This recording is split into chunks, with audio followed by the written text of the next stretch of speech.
जी, अस्सलाम वालेकुम। मैं हूँ अवैस सलीम, मेरे साथ हैं वक़ार गिलानी इस्लामाबाद से, और हमें जॉइन करेंगे जावेद-उर-रहमान साहब भी। अ, आप बहुत सुन चुके हैं ये जो डीजीआईएसपीआर की प्रेस कॉन्फ्रेंस हुई है, उसके बारे में टीवी पर तकरीबन सारा दिन ही इस हवाले से गुफ्तगू होती रही और अभी तक उसकी बाज़गश्त जारी है। लेकिन हमने सोचा कि इसके कुछ ऐसे पहलुओं पर बात की जाए जो शायद आम तौर पर ओझल रहे हैं और जो आपको बज़ाहिर नज़र आया उसी पर गुफ्तगू होती रही है। फिर उसके अलावा कोर्ट में फौजी अदालतों का मामला चल रहा है। सदर साहब मुल्क से बाहर गए हुए हैं, उनकी गैर मौजूदगी में लेजिस्लेशन हो रही है। फिर दुबई की मीटिंग की हमने बात की थी कल, उस पर भी दोबारा बात करना ज़रूरी है। लेकिन हम शुरू करते हैं ये जो डीजीआईएसपीआर की प्रेस कॉन्फ्रेंस हुई है। जावेद गिलानी साहब, मुझे तो ये लगा कि कुछ अरसा पहले जो हमने डीजीआईएसपीआर की प्रेस रिलीज देखी थी, जिसमें उन्होंने ये कहा था कि 9 मई के हवाले से बड़े गम और गुस्सा पाया जाता है और इस राह में आने वाले किसी को नहीं छोड़ा जाएगा। अब उसका उन्होंने जो है वो खुद पोडियम पर आकर इजहार किया है, और जब वो ये कह देते हैं कि जी हम तो अपने लोगों के खिलाफ कार्रवाई कर रहे हैं और उसमें हमने जर्नलों तक को नहीं छोड़ा, तो फिर उससे क्या पैगाम जाता है पीटीआई या इमरान खान को, जो अभी भी उम्मीद लिए बैठे हैं कि शायद उनको माफी मिल जाए? बहुत शुक्रिया वैसे ज़ाहिर है, एक तो बहुत ही इम्पोर्टेंट सब्जेक्ट है, इस पे हम बात करेंगे। लेकिन उससे पहले आपने बात की सदर साहब बाहर है, तो बाय द वे वज़ीर आज़म साहब कौन से अंदर हैं और हाँ, वज़ीर वो भी ख़ारजा बात साहब है। कौन से अंदर हैं। तो सारे ये बाहर हैं माशाल्लाह, मज़े कर रहे हैं। तो ये मेरा ख़्याल है कि जो रीसेंट प्रेस कॉन्फ्रेंस है जनाब अली नए डीजीआईएसपीआर लेफ्टिनेंट जनरल या मेजर जनरल अहमद शरीफ साहब की, मेरा ख़्याल है कि इसमें इसमें कोई शक नहीं कि एक बड़ी सख्त और जिस अंदाज से उन्होंने बड़े चबा चबा के अल्फाज को उसमें बयान किया, और सारे का सारा जो उनका फोकस था वो 9 मई और उसके ट्रायल के हवाले से था। ये देखें वैसे भी ये प्रेस कॉन्फ्रेंस उस वक्त आती है जबकि सुप्रीम कोर्ट में मिलिट्री ट्रायल के हवाले से सिविलियंस के हवाले से जो केस है वो भी अपनी एक पीक पे पहुंच जाता है, और उसमें बहुत सारे इशारे दिए जाते हैं कि फंडामेंटल राइट्स में नहीं है, आप सिविलियन सिविलियन ट्रायल जो है वो आप इस तरह नहीं कर सकते हैं, मिलिट्री ट्रायल आप जैसे मर्जी अपने इंस्टीट्यूशन के अंदर अपने मेंबर्स के लिए या रिटायर्ड मेंबर्स के लिए करें। तो इस दौरान ये प्रेस कॉन्फ्रेंस आती है जिसमें मेरा ख्याल है कि एक वाज़ेह पैगाम शायद देने की कोशिश की गई इदारों को, ये कह के कि जो भी हमारे रास्ते में आया 9 मई के हवाले से, जिसने भी रुकावटें डाली तो अवाम की मदद से हम उसके साथ पता नहीं क्या कर देंगे। मेरा ख्याल है कि अवाम के साथ तो हमेशा एक ये नारा लगता है। ज़ाती तौर पे अगर मैं बयान करूँ और भी बहुत सारे लोगों का ख्याल है कि ये यकीनी तौर पे एक एक तरफ़ा प्रेस कॉन्फ्रेंस थी, एक अधूरी प्रेस कॉन्फ्रेंस थी या वैसा कॉन्ट्राडिक्शंस थे इसमें। कॉन्ट्राडिक्शंस मैं इस सेंस में कहता हूँ कि एक तरफ तो देखें आप ये कहते हैं कि जनाब हम सिविलियन के ट्रायल करेंगे, 9 मई के वाक़यात को हम छोड़ेंगे, लेकिन जो बहुत सारे नहीं छोड़ेंगे जो सवालात उस प्रेस कॉन्फ्रेंस के दौरान हुए। फॉर एग्जांपल जो प्रेस कॉन्फ्रेंसेस वाला सवाल हुआ कि जो पीटीआई के लीडर आके प्रेस कॉन्फ्रेंस कर रहे हैं उसका कोई खातर खा जवाब नहीं आया। इसी तरह एक दो और सवाल इस तरह के हुए उनका कोई खातर खा जवाब नहीं आया, शायद वो भूल गए होंगे डीजीआईएसपीआर बात करते हुए। लेकिन ये एक जहन में रखिएगा कि एक ये एक तरफा प्रेस कॉन्फ्रेंस इसलिए भी थी, इसमें सिर्फ आप अपना मुद्दा बयान कर रहे हैं और किसी और की बात नहीं सुन रहे हैं। तो यहाँ के आपने ये भी कह दिया कि जनाब हम फेयर ट्रायल जो है वो कर रहे हैं अपनी तरफ से, इनकी अपील भी होगी हाई कोर्ट में, लेकिन नहीं बताया गया कि ये जो 100 बंदे कौन है, 102 बंदे जिनका ट्रायल शुरू हुआ है। हत्ता कि उन्होंने पहले जो ऐलान किया वैसा उसमें उन्होंने कहा कि एक लेफ्टिनेंट जनरल और 2 सीनियर ऑफिसर, और उनका ओहदा भी नहीं बताया, उनका नाम भी बताया, उनको बर्खास्त कर दिया गया है। फिर उन्होंने उसके आगे कहा कि और मजीद तादीबी कार्रवाई करते हुए डिसिप्लिनरी एक्शन, क्योंकि ये अपने गैरिजन्स में लोग फेल हो गए इस सारी चीज़ को रोकने में एक तरह से। तो एक दो मेजर जनरल्स ने कोर्ट ऑफ इंक्वायरीज की, दो 3 इदारों ने मेजर जनरल हैं, 7 ब्रिगेडियर हैं, टोटल 15 अफसरान हैं। 15 उनकी भी कह लें कि ताजीबी कार्रवाई या डिसिप्लिनरी एक्शन जो है वो ले लिया गया है। अब देखें ये बात ले लिया गया है के बाद आगे क्या उनका कोर्ट मार्शल होगा, क्या उनको सैक किया जाएगा, ये सारे सवाल जो हैं उन्होंने वो अभी। नाम नहीं बताया लेफ्टिनेंट जनरल का, लेकिन ये तकरीबन फोरगॉन कंक्लूजन है कि ये जनरल फयाज गनी की बात हो रही है जो कोर कमांडर लाहौर थे। हाँ, या दो दूसरे भी जो दो थे बाकी उनके नाम नहीं बताए। कुछ लोगों ने बाद में सवाल पूछा है आईएसपीआर के लोगों से, तो उस पे उनको यही जवाब दिया गया है कि जो हमने जितना कहना था हमने प्रेस कॉन्फ्रेंस में कह दिया। तो बाकी चीजें क्या नाम है कौन है बाकी दो, इवन वो हम नहीं बता सकते हैं। नहीं, फिर एक तो इसके ये बात है। दूसरी इसमें बात ये ये देखिए, तो देखे ना, ये तो उन्होंने कहा कि जी हम देखें अपने लोगों के खिलाफ कार्रवाई कर रहे हैं। उन्होंने ये भी कहा कि हम एक साबिक आर्मी चीफ की नवासी के खिलाफ और एक साबिक जो अरे 4 star, 3 star, 2 four star star general हैं, ये उनके क्या दामाद नहीं, के खिलाफ भी एक कार्रवाई माँ, कर रहे हैं, वो दामाद, भी बच्चे, गिरफ्त में है। बच्चियां। सवाल ये है कि कल ही इमरान खान साहब ने कहा कि मैं आर्मी चीफ से बात करने को तैयार हूं। तो यहाँ तो बातचीत का कोई मार्जिन नहीं है जो इमरान खान साहब बार बार कहते हैं। उनके लिए क्या पैगाम है इस सारी मेरे प्रेस लिए कॉन्फ्रेंस? उनके लिए सारा मामला भी हवा में है, लेकिन आपस की बात मुझे ये लग रही है कि ये जो हमारी पाक फौज के अफसरान भी कह रहे हैं, ये भी सारे मामला अभी देखें हवा में है। अदलिया भी जो कुछ कह रही है वो हवा में, ये सारे का सारा निज़ाम अभी मेरी नज़र में मुअल्लक है। और जिस डिक्टेटोरियल तरीके से आप समझें कि एक तरह से ये पैगाम दिया गया है, आप ये ना देखें कि सिर्फ 9 मई की आज बात की गई है। हमें तो वैसे थे पाकिस्तानी बहुत सारे लोगों ने इस पर क्रिटिसाइज भी किया, और मुझे पैगाम भी आए और भी जर्नलिस्ट को आए कि दुख हुआ कि देखें आप ना सिर्फ 9 मई की बात कर रहे हैं, बल्कि आपने आज ये भी इशारा दिया है कि मईशत भी हम चलाएंगे, हम मईशत में हेल्प करेंगे। फिर आपने सहाफ़ी के जो सवाल थे कि मीडिया के साथ क्या सलूक किया जा रहा है, और जो हमारा इशू है सेंसरशिप का और वो बाकी जो पाबंदियों का, उस पर उन्होंने जवाब दिया कि रिस्पॉन्सिबल जर्नलिज्म करना चाहिए। ये वही रिस्पॉन्सिबल जर्नलिज्म है जो बाजवा साहब के ज़माने में पॉजिटिव रिपोर्टिंग कहलाया जाता था। फिर साथ में उन्होंने मतलब कि सियासत भी आप ही सिखाएंगे, आप मुआशरे को, आप और उसके बाद जमहूरियत भी आप गिलानी सिखाएंगे, साहब, मईशत भी आप सिखाएंगे, सहाफत भी आप ही सिखाएंगे। यार सारा गिलानी कुछ साहब, आप सिखा रहे हैं। यहाँ पे मेरा एक सवाल है। जी जी। क्या ये पहली दफा हो रहा है?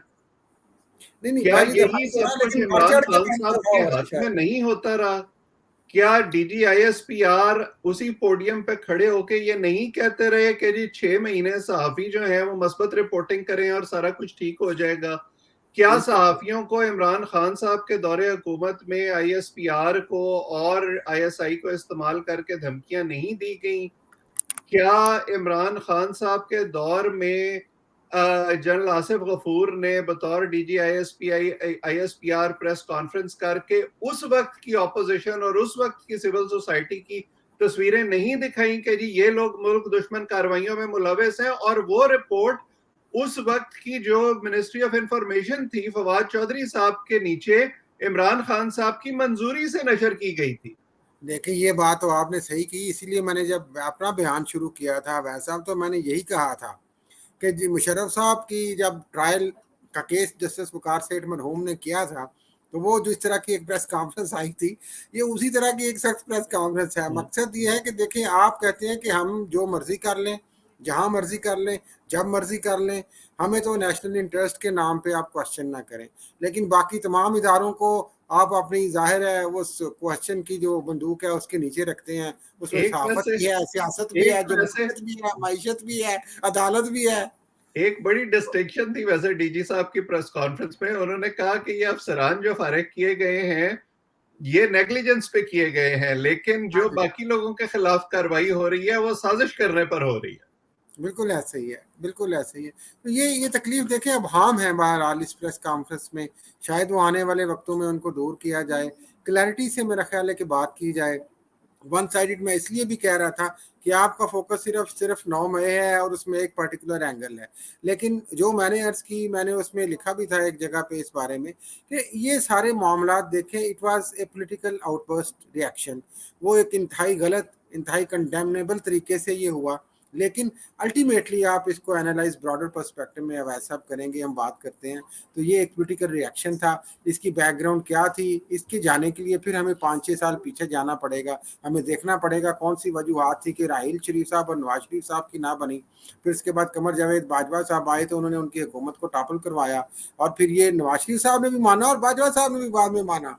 उसके बाद इमरान खान साहब की पॉलिटिकल इंजीनियरिंग को भी माना गया कि कैसे उनकी हुकूमत आई, फिर उसके बाद उनका निकालना भी माना तो गया। तो गिलानी मेरा साहब, ख्याल है कि ये सारी चीजें हैं, इनसे भी हमें सीखना देखें, चाहिए और प्ले बुक इनके तो एक ही होती अकाउंटेबिलिटी है ना, करके चलना और चाहिए। उस प्ले बुक को उसी तरीके से इस्तेमाल किया जाता है, सिर्फ उसके बेनिफिशियरी और विक्टिम्स बदल जाते हैं। अब जी हाँ, आप याद करें कि नवाज शरीफ को निकालने की कोशिश जो है वो 2014 के धरने से शुरू हुई थी, जब बिल्कुल। इमरान खान साहब बार बार अंपायर की उंगली को याद करते थे। उस वक्त वो कोशिश कामयाब नहीं हुई। जब पनामा उनके हाथ आया तो उन्होंने उसको इस्तेमाल कर लिया, जिस भी तरीके से अदालतों को भी उसमें ऐसे ही है इस्तेमाल जी सर, किया। आप 9 मई इस्तेमाल हो रहा है भाई, क्या ठीक है, आपको कोई ना कोई सॉलिड यही मैं बहाना चाहिए। यही मैं बात कर रहा हूं कि पिछले 1.5 साल से उनके हाथ कोई चीज नहीं आई थी। ये इनिशिएटिव इमरान खान साहब ने और उनकी जमात ने अपनी गलती से उनको दे दिया है, और दे अब दिया, वो उससे पीछे नहीं हटेंगे। बिल्कुल नहीं हटेंगे, जाहिर है, क्योंकि उनका मतमा नजर उससे पूरा होता है।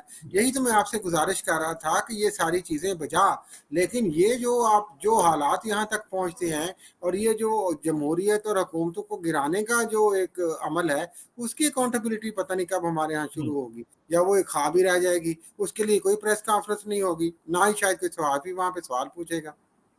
फिलहाल तो ये ख्वाब ही है, जब तक सियासतदान जो हैं वो आलाकार बनते रहेंगे और विलिंग अकम्पलिस का किरदार अदा करते रहेंगे, और टर्न बाय टर्न जो है वो ये काम करते रहेंगे। आगे चलते हैं, जरा फौजी अदालतों की बात करते हैं। ये जो फौजी अदालतों का केस चल रहा है उसमें बेंच फिर टूट गया। चीफ जस्टिस साहब जो हैं वो बड़े रिमार्क्स दे रहे हैं कि जी ये देखें, ये हमारे पास तो छड़ी है, छड़ी नहीं है, मॉरल अथॉरिटी है। और मैं सोच रहा था कि ये मॉरल अथॉरिटी भी जो है ये बड़े मुख्तलिफ तरीके से काम करती है अदालतों में। कभी ये व्हाट्सएप पे लगी हुई होती है, कभी किसी और इशारे पे लगी हुई होती है। अब इस वक्त ये मॉरल अथॉरिटी जो है ये अपने उन साथी जजों को प्रोटेक्ट कर रही है जो टेंटेड हैं लेकिन हम ख्याल हैं। तो फिर कैसे हम इस पर यकीन करें कि नहीं, ये अबव बोर्ड है जो मॉरल अथॉरिटी है? हाँ बिल्कुल सही है, आपने कहा बात के जाहिर है। मेरा ख्याल है कि इसको हम इस तरह कह सकते हैं कि जिसका ज़मीर भी जब जब जागे, जब कभी फौज का ज़मीर जाग जाए तो फौज जिंदाबाद है, अब अदालत का ज़मीर जाग रहा है, अदालत जिंदाबाद है, सियासतदानों का भी ज़मीर अपोजिशन में आते हैं तो जाग जाता है, हुकूमत में आते हैं तो वो भी गोदी में खेलते हैं। तो ये बदकिस्मती है हमारी। लेकिन उनके जो है गुज़श्ता हेयरिंग में रिमार्क्स थे, ये बड़े अहम थे छड़ी के हवाले से, और उन्होंने इशारा दिया कि जाहिर है हमारे पास छड़ी नहीं है, हम तो देखें फैसला दे सकते हैं, लेकिन जो छड़ी रखते हैं उनकी अखलाकी इकदार या उनका अखलाकी जवाब क्या है, उसका एक क्वेश्चन मार्क उन्होंने उस पर छोड़ा। जाहिर है वो बड़े बरहम थे। देखे, मैं उस समात में मौजूद था, वैसा वो बड़े बरहम थे। देखिए, एक हेयरिंग है वो बड़ी स्मूथली चल रही है। जब ये मैं नाजरीन को बताऊं कि उस दिन भी जब ये हेयरिंग स्टार्ट हुई थी और जस्टिस मंसूर अली शाह करीबी एक अजीज़ हैं जो पटिशनर हैं former chief justice Jawad Khwaja साहब के, तो उन्होंने बाकायदा ट्वाइस ऐलान किया कि देखें मेरी उनसे रिलेशनशिप है, अगर किसी को यहाँ पे इतराज़ है मेरे इस केस के सुनने से तो मैं उठ के चला जाता हूँ। बशमूल अटार्नी जनरल साहब वहाँ पे मौजूद थे, उन्होंने ये बात दोहराई। और फिर उन्होंने कहा कि चूंकि ये पब्लिक इंटरेस्ट का केस है, मैं इसलिए पूछ रहा हूँ कि अगर आप मुनासिब समझते हैं तो मैं बैठ जाऊँ। शायद अगर पहले से ये चीज़ें उन्हें अंदाज़ा ना होती तो वो ना बैठते। लेकिन बाद में क्या हुआ कि 2 दिन समाज चलती रहती है, तीसरे दिन अटॉर्नी जनरल साहब आगाज़ ही इस चीज़ से करते हैं कि मेरे क्लाइंट की इंस्ट्रक्शन है गवर्नमेंट की कि मंसूर अली शाह साहब इस बेंच में ना बैठें, जिससे ज़ाहिर है एक शदीद बदगमज़गी पैदा हुई। तमाम जो पटिशनर के सीनियर वकला हैं वो भी पाकिस्तान बार के लीडर्स रहे हैं, एतजाज अहसन साहब, लतीफ़ खोसा साहब, हामिद खान साहब भी थे, और भी लोग थे, सब उसमें हैरान थे। फिर फैसल सिद्दीकी साहब ने एक बड़ी अच्छी बात की, बैरिस्टर हैं कराची के, सिविल सोसाइटी को इस केस में रिप्रेजेंट कर रहे हैं। तो उन्होंने कहा था कि वो MR कियानी ने अपने एक फैसले या किताब में लिखा था कि एक वकील ने अपने क्लाइंट को कहा कि जब तुम केस हार रहे हो, when you lose A case, तो फौरी तौर पर जज पे इतराज कर देना। तो आज भी हमें ऐसी ही सूरत हाल लगती है। तो अब देखें कि बातों में ये इसका जो क्या होता है। चीफ जस्टिस साहब ने अटॉर्नी जनरल को हिदायत की है कि जी जो सिविलियंस हैं उनका जब तक फैसला नहीं होता इस केस का, तब तक उनका ट्रायल मिलिट्री कोर्ट में ना किया जाए। लेकिन जो DGISPR की प्रेस कॉन्फ्रेंस है और जो हुकूमती दावे हैं उनके मुताबिक तो काम चल रहा है। जी हाँ, ये मेरा ख्याल है कि ये बड़ा एक इबाहम रहा है, बड़ा हैरानकुन भी इसलिए रहा है कि अटॉर्नी जनरल ने क्लियरली उन्हें बताया कि ये जो 102 केसेस हैं ये इन्वेस्टिगेशन के प्रोसेस में है अभी। उन्होंने 2 बार उनसे पूछा और उन्होंने यही कहा, और फिर अबहम इसमें रखा जा रहा है कि इनके नाम क्या हैं, कौन लोग हैं ये जिनका ट्रायल हो रहा है, क्या इनको फेयर ट्रायल की एक्सेस दी जा रही है। कॉन्ट्राडिक्टरी टू दैट, वो जो शाम को प्रेस कॉन्फ्रेंस आती है उसी दिन, तो उसमें वो कहते हैं कि जनाब इनका ट्रायल तो बाकायदगी से चल रहा है, 17 अदालतें बनी हुई हैं पहले से, और उनमें हम इनको पेश कर रहे हैं और मामला चल रहे हैं और हम किसी को छोड़ेंगे नहीं। तो ये मेरा ख्याल है एक आगे जाके सुप्रीम कोर्ट में इस क्वेश्चन का जवाब मिलेगा कि जनाब अली के क्या आप इस पे किस तरह से लेते हैं। उनकी कोशिश तो है जी, जाहिर है कि जल्दी ख़त्म हो ये केस, लेकिन ये शायद जल्दी ख़त्म होता नहीं आता, क्योंकि कोई पता नहीं कि किस वक्त किस किस्म का डिलेइंग टैक्टिस इसमें डाल दिया जाए। बिल्कुल जावेद सही। साहब चले क्या चले, जावेद साहब ने हमें ज्वाइन कर लिया है। जावेद साहब से थोड़ी सी गुफ्तगू करते हैं। जावेद साहब, बड़ा महाज संभाला हुआ था हमारे आरिफ अलवी साहब ने, और अब उन्हें हज के लिए जाना पड़ा है। जाहिर है शरई उज़र माने था, तो उनकी गैर मौजूदगी में जो कायम मकाम सदर है संजरानी साहब, उन्होंने सुना है काम दिखा दिया है। जरा हमें कोई तफसीलात तो बताएं। जनाब देखें, संजरानी साहब ने वो क्या कहते हैं कि याराने तेज गाम ने महमिल को जा लिया। उन्होंने बिल्कुल कोई एक दिन के अंदर पहले एक खबर चली कि सिर्फ आपके बजट का जो है बिल वो उन्होंने अप्रूव कर दिया, वो एक्ट ऑफ पार्लियामेंट बना है। लेकिन उसके फौरन बाद जब ये पता चला कि दूसरा बिल भी मंजूर हो गया, इसका किसी को यकीन नहीं हो रहा था। फिर प्रेसिडेंसी, मैंने भी प्रेसिडेंसी कॉल करके इसको कंफर्म किया, तो पता चला कि जनाब वो संजरानी साहब ने दोनों बिल एक ही उसमें, यानी वो क्या कहते हैं, उन्होंने उसी तेजी से वो बिल पास किए हैं जिस तेजी से वो सेनेट में पास करते हैं। जनाब अली, बिल्कुल भाई। और उसको पास करने के ये अब इस तरह से होगा। वैसा दूसरे बिल की तफसीलात क्या है? दूसरा बिल क्या है जिसका आप तस्करा कर रहे हैं? ये दूसरा इलेक्शन बिल की मैं बात कर रहा हूँ। उसको वो इलेक्शन बिल के अंदर, अब उसके इलेक्शन बिल बड़ा इंपॉर्टेंट बिल है मौजूदा पॉलिटिकल सिनेरियो के अंदर। एक तो उसमें ये है कि इलेक्शन कमीशन ऑफ पाकिस्तान को एम्पावर किया गया है। वो उनकी यकदम एक ख्वाहिश जागी थी, क्योंकि प्रेसिडेंट साहब जो हैं वो काफी अरसे से बिलों के ऊपर कोई ना कोई ऐसी वो लगा देते हैं, कोई ना कोई एतराज लगा के वापस भेज देते थे। अब इसको जल्दी करने का मकसद जो है वो मैं थोड़ा सा वो बता देता हूँ, क्योंकि अगर प्रेसिडेंट साहब इसको ना भी अप्रूव करते 10-12 दिन बाद, जैसे कानून के मुताबिक दोबारा जब प्राइम मिनिस्टर समरी भेजते हैं, अगर वो भी रिजेक्ट हो जाए तो फिर एक्ट ऑफ पार्लियामेंट खुद ब खुद बन जाता है। लेकिन ये उजलत जो नजर आ रही है, ये संजरानी साहब का फौरी तौर पे कर देना, मौके का फायदा उठाना, उससे ये लग रहा है कि ये असेंबलियां तोड़ने वाला जो मॉडल 1 है, जिसको हम पहले डिस्कस कर चुके हैं, जो मुख्तलिफ इन्होंने रखे हुए हैं, उससे ये लगता है कि असेंबलियां बहुत जल्द इन्होंने तोड़ देनी है। और इलेक्शन कमीशन ऑफ पाकिस्तान, ये first time in the history होगा कि election commission of Pakistan empower होके वो डेट अनाउंस करेगा। अब इसमें ये समझना जो जरूरी है कि पहले प्रेसिडेंट इस चीज को अनाउंस किया करते थे, उनके दायरा कार में होता था। वैसे तो प्रेसिडेंट ने 14 मई का के लिए भी और उससे पहले भी कोशिश की थी पंजाब में इलेक्शन कराने की, लेकिन वो नाकाम रहे थे। सुप्रीम कोर्ट ने भी इसके लिए कहा था। अब इस बिल का एक और फायदा जो 2 बड़ी पर्सनैलिटीज हैं उनको होने जा रहा है, वो ये है कि आपके जहांगीर तरीन साहब और नवाज शरीफ साहब, उनकी 5 साल की नाअहली की उनके ऊपर जो एक उनको रोका हुआ था, वो इस बिल के जरिए से यानी अब इलेक्शन में वो भी इसी बिल का हिस्सा है। जी, वो भी इसी बिल का हिस्सा है। बड़ा इंपॉर्टेंट बिल है ये। इसके अंदर मतलब कि इसको हम बिल्कुल पर्सन स्पेसिफिक हम कह सकते हैं, अगर कोई माने या ना माने कि क्या-क्या चीजें इसके अंदर एडजस्ट की गई हैं, क्या-क्या इंजीनियरिंग की गई है बड़े मजेदार तरीके से। पहली ये कि प्रेसिडेंट नहीं, अब प्रेसिडेंट का कोई इख्तियार नहीं रहेगा। अब election commission of Pakistan date भी देगा, शेड्यूल भी तय करेगा और वो इसके ऊपर डेलिब्रेट करेगा। और दूसरा ये कि इन इलेक्शन इस बिल के जरिए से आपका 5 साल की नाअहली की मुद्दत, आखिर क्या ऐसी जरूरत पेश आई कि 6 साल नहीं, 10 साल नहीं, 8 साल नहीं, 5 साल को उसके अंदर फिर 2 पर्सन ही हैं, 2 बड़ी पर्सनैलिटीज ही हैं, वो इनके बेनिफिशियरी बनते हैं।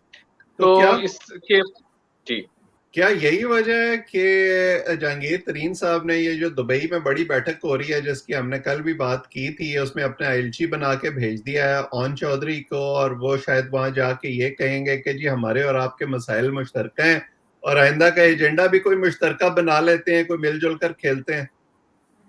जी, ये जो बैठक हो रही है, जो बड़ी बैठक, इसमें जो सबसे इम्पोर्टेंट बात तो ये जो आप कर रहे हैं वो डिस्कस होनी है। दूसरा, उन्होंने सीट एडजस्टमेंट से रिलेटेड इश्यूज डिस्कस करने हैं। तीसरी जो बात है वो इन्होंने जो डिस्कस तो करनी है, लेकिन वो ये है कि कौन बनेगा वजीर आजम और कौन बनेगा सदर, ये दोनों चीजें, सदर की तरफ किसी की तवज्जो नहीं जा रही। सदर साहब की भी मुद्दत ज्यादा दूर नहीं है। अब दो मामलात रह गए हैं, तो वजीर आजम के ऊपर क्या डेलिब्रेट करें कि वो कौन बनेगा, किसको सामने लाया जाए, और सदर कौन बनेगा। एक किसी ने आज एक बात चल रही है, वो ये है कि अभी उसको इतना कंफर्म नहीं किया जा रहा, पीएमएलएन के कुछ बड़े लोग ये बात कर रहे हैं, नवाज शरीफ साहब को कॉन्टेस्ट करेंगे, लेकिन वो वजीर आजम की सीट के लिए नहीं करेंगे। वजीर आजम अगर मतलब कि इनकी सीटें बढ़ गई, ये आ गए, इक्तदार में आ गए, हुकूमत में आ गए, उनको प्रेफर कराया जाएगा एक पावरफुल प्रेसिडेंट के तौर के ऊपर, और वो प्रेसिडेंट के तौर पे सामने आएंगे, और पीपल्स पार्टी और जहांगीर तरीन साहब का इनका मामला तय किया जाएगा। फिर बड़े घरों से भी इजाजतें होंगी, उनसे भी सलाह मशवरे होंगे।